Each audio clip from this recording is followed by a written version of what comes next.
What are you doing, Si? I'm practicing with my eyes. You feeling alright? You lost the plot or something? Yeah.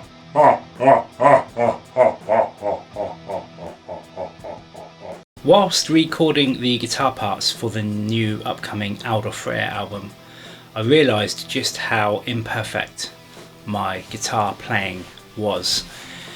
I was always slightly ahead of the beat, and the thing that highlighted this to me was not my ears, even though my ears knew something was not quite right, it was my eyes.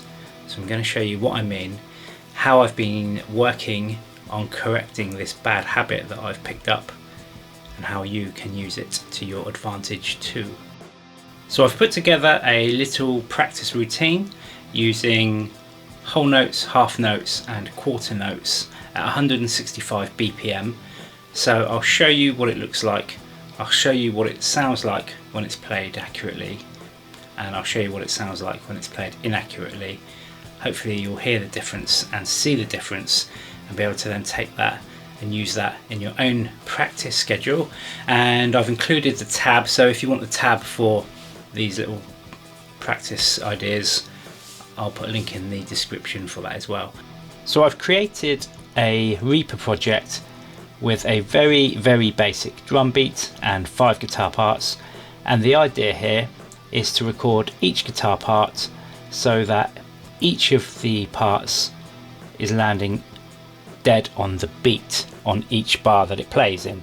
So what I'll do is I will play each of the guitar parts, and then I will add the following guitar part in, and you'll see on the screen that each of these parts should land directly on the beat and not before the beat, which was also always my problem, was just playing before the beat.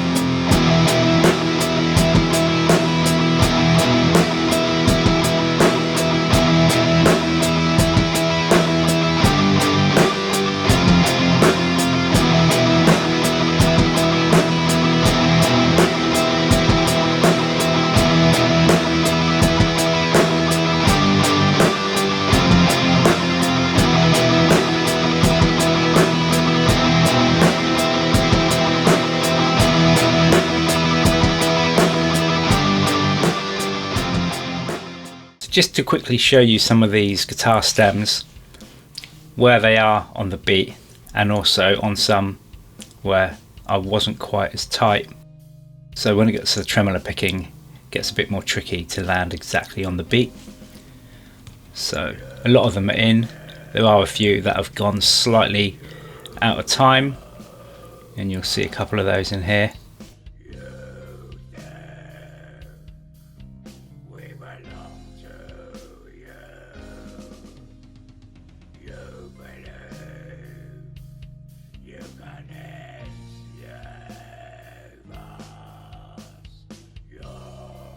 This one's not looking so good. This one's a bit out. This one's a bit out.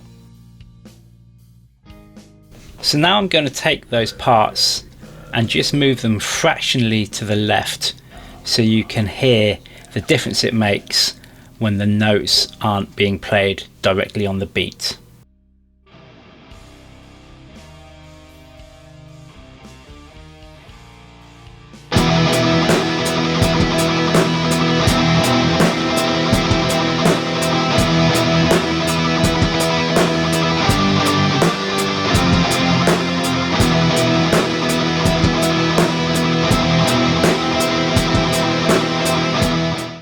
So now we're going to do the opposite and move the guitar tracks just behind the beat.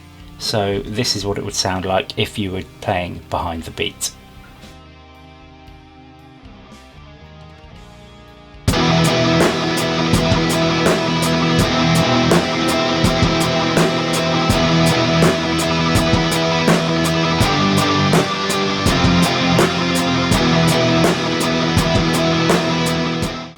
So most people have a tendency to play either just ahead of the beat or just behind the beat, but if you were really bad at your timing and you're playing just behind and just ahead, it's going to sound something like this.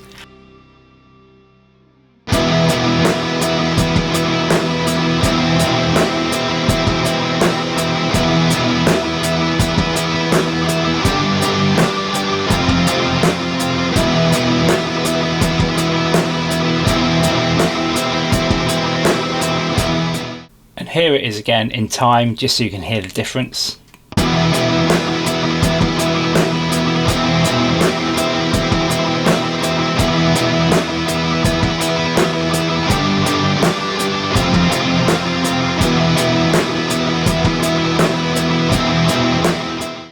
So when you go away and start working on this, you'll probably come across one of three issues with your timing.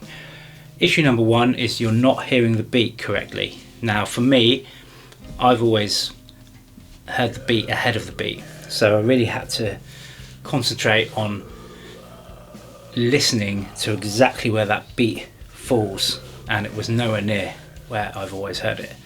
So I was always ahead of the beat. The other problem some people have is they're behind the beat. So again, they're not playing on the beat. And the third option, or the third problem that you may have, is that your subdivisions are not at the right pace. So if you start at the beat but you're playing too fast, eventually you're going to get ahead of the beat. Whereas if you start on the beat but you're playing too slow, eventually you're going to get up behind the beat. So it's really about concentrating on getting those subdivisions of each beat accurate with your picking. And practicing with a metronome is great, but you can't listen back to that and you can't see visually where your notes are. So that's why I found this practice really useful. Hopefully you do too. If you enjoy it, leave a like, leave a comment, and I'll see you later.